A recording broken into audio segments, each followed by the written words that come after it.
Hello everybody, this is GamerGar and I played Stardew Valley on a tiny farm. So in today's video I used a mod called the Tiny Farm mod, and I'm just going to show you some playstyle here on the tiny farm. And when I say tiny, I mean extremely tiny, so small that you could only put a few buildings into the farm and a handful of crops.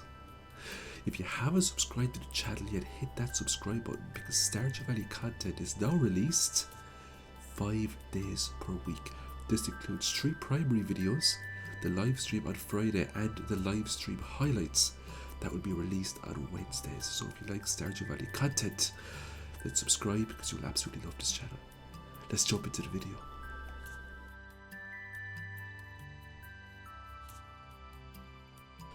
When the first day begins, we're going to pick up our lovely 15 parsnip seeds. We're then going to go outside and have a look at how small the farm actually is. And because the farm is so small, it's going to come with tons of challenges. The first big challenge here is that we need to be very selective in what we grow on this farm. If we want to get animals or sheds, for example, we only have enough space to maybe put down 1 or 2 buildings at most. So we're just going to get rid of all the weeds, we're going to get rid of all the wood, we're going to get rid of as much debris and resources as possible to make space so we can plant our parsnip seeds. We also have to think about ways to make money so we can expand the farm forward. There's also a couple of big rocks on the farm, but we can't break them open just yet. We have to upgrade the pickaxe to a steel pickaxe to get at those big rocks. So I'm just going to hold the ground here and I'm going to plant the parsnips. The one thing I love about the tiny farm is that it adds a whole new challenge to the game. Leave a note in the comments and like the video if you would like me to do a 100-day challenge using the tiny farm, because that is something I would be interested in doing. So I've just planted all the parsnips here now, and I also got a couple of wild seeds from the weeds, so we got really lucky there. We're just going to water all these now with the watering can. Because the farm is so small, we really need to take into consideration placements, such as where the buildings are going to go, where future crops are going to go. It's something that you wouldn't take for granted playing on a regular farm because you're given so much space, but on the tiny farm, a lot of tactics are required. Even the pond there with the water, it's a huge space that I would love to have in terms of planting crops down a pond, but I suppose we need water to water the crops at the start of the game. So I have a small bit of energy left today, and we're going to use that to cut down the rest of these trees to make more space on the farm. We also have to take into consideration too that if we played on in this file and if we unlocked the greenhouse, we won't actually get the greenhouse because the farm is too small to house it. So we can't actually use the greenhouse at all on the tiny farm. So I'm just going to make a chest here now. I'm going to put this down just outside the house, and we'll use this to store all of the regular resources. So I'm just going to put everything in there now that we've collected so far. So what we're going to do is we'll probably do a little bit of fishing tomorrow, get some fish, sell those. We'll look at a couple of upgrades. Later on in the video we're also going to look at maybe getting in a coop, and we'll have to figure out where to actually place that. We're also going to look for some forageables here as well. Now we can't have a forageable farm because the space we're given is so small. So any forageables I do pick up, I'll probably just eat them for energy. I did go to Pierre's, however, and I purchased some potatoes, so I'm just going to hoe some more ground here, and I'm going to plant these potatoes now and grow them.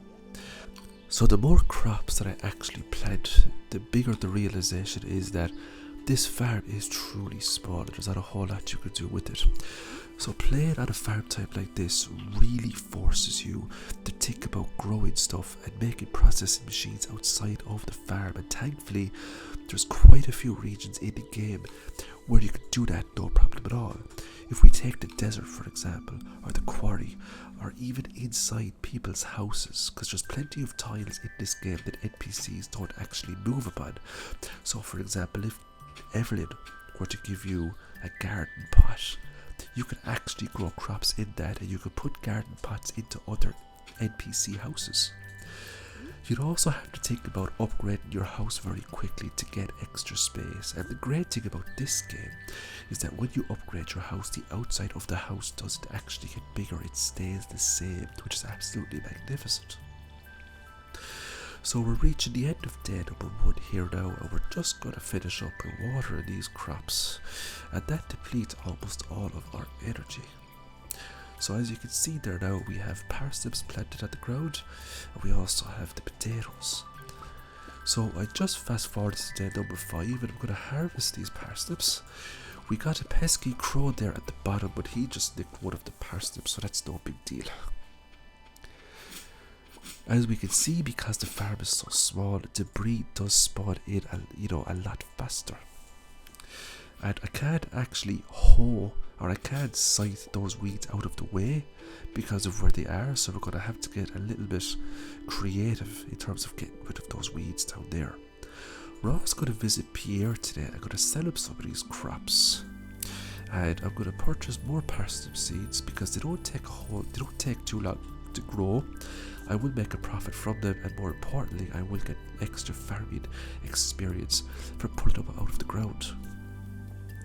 So I'm just going to hoe more tiles here now, and as we can see, we're very quickly running out of space, and that's going to be the biggest challenge we're playing on this farm.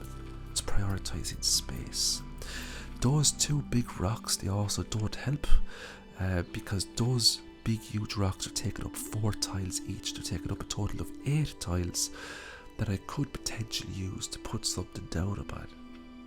So we're just going to use the watering can again here now and water these up. So playing on the tiny farm so far has been a whole lot of fun for me, because it forces me to change my tactics, and it forces me to use a different play style. And it gets very interesting as the days and the months go on. So I'm just going to purchase some strawberry seeds today, because it's the 13th, and I'm just going to spend the night just planting these and watering them, and we'll see what it looks like the next day when it's all finished. I'm always going to look at getting in a building once I make some money. So I just fast forwarded there onto the 22nd, and the strawberries have grown. So we're going to harvest all these lovely strawberries, and we're going to sell these. And then we might look at a coop maybe. We might get Robin to build one for us. So I just got some letters in the mail there, and I also got some more potatoes. I'm going to plant these. So what I love about the potatoes is that they don't take super long to grow, and you do get nice XP for pulling them up out of the ground. So it's a nice tactic to get the farming XP up, because if I can get the farming to level 6, I can make quality sprinklers, and that means I won't have to water the crops every day. Even though the farm is really small, it's still handy not having to wake up each day with a watering can. I can literally go off and do other things. So I just planted a load of potatoes there, and I'm just going to fast forward time again. So we actually got a rainy day on the 28th, which is really nice. It's the last day of spring, so we're going to put up all these potatoes. We're going to get loads of farm XP from this, and we also get one more batch on the strawberries, which is really cool as well. And we got another crow. So I actually haven't built a scarecrow yet because I haven't went to the mines, so I don't have a whole lot of coal. Now I do have 2 coal in the chest, so I could build one, but because this video is just for testing purposes, I didn't really feel the need. But if I did play a 100-day challenge, for example, I would absolutely make a scarecrow then. This video, the main purpose of it is just to show you a new playstyle that you could use if you are very bored of the game. The Tiny Farm Challenge is quite fun indeed. So I've got lots of strawberries here now at the moment, and I have lots of potatoes, so I'm probably going to sell those now for lots of money, and I'm probably going to end up purchasing melons in summer, because melons can be quite profitable. So I'm just going to give Pierre all my lovely items here now. It brings me up to 10,200 gold.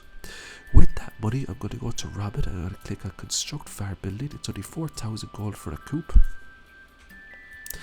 So what I'm going to do is, first I'm going to relocate this shipping bin to make space at the top right hand side of my farm. I'm going to place the shipping bin beside my chest, and I'm going to place the coop then on the top right hand side. And the great thing about placing the coop up here is that it doesn't take up space that I can use for crops. So this is the perfect place to put the first building.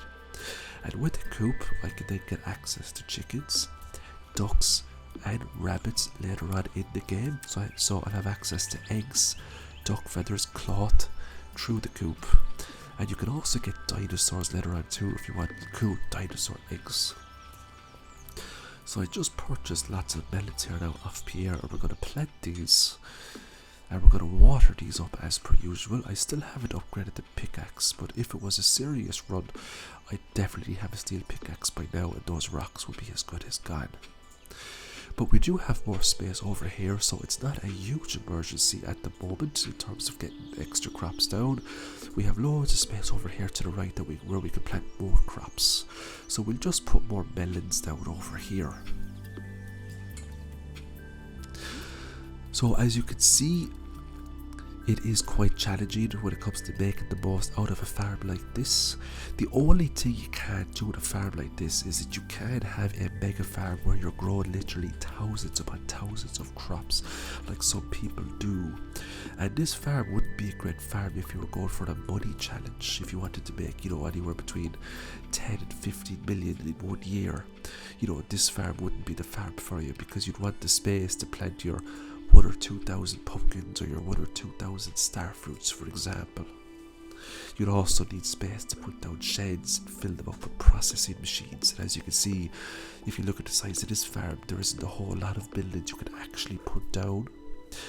The good thing about this farm type is that it does give us access to the cave, and when we reach 20,000 gold, Demetrius will come along and he will offer to upgrade that little cave for us with either bats or mushrooms. That's really nice as well. And what's a handy tip is that if you're really stuck for space, you can actually get Demetrius to just put in the bat cave, and you can actually use those tiles for other things if you don't want bats generating fruit for you. So it's the 14th here now, and our melons have grown, and I actually did put down a scarecrow because I actually got tired of the crows just coming along and taking my lovely crops away. So we're just going to harvest all these lovely melons now, and then we'll sell these. We'll make even a bigger profit. So what's really cool about this is that because the farm is so small, it looks like there's a lot of weeds, and stone and bits of wood being generated, but it's actually not in the grand scheme of things. It is very important that we clear away this debris all the time if we want to expand our farm a little bit, if we want to put down more crops, for example. So I'm going to leave the video there. I hope you enjoyed it. I'll upload the next Stardew Valley video in a couple of days, so stay tuned for that. And as always, I hope you have a great day. I'll see you in the next video. Bye for now.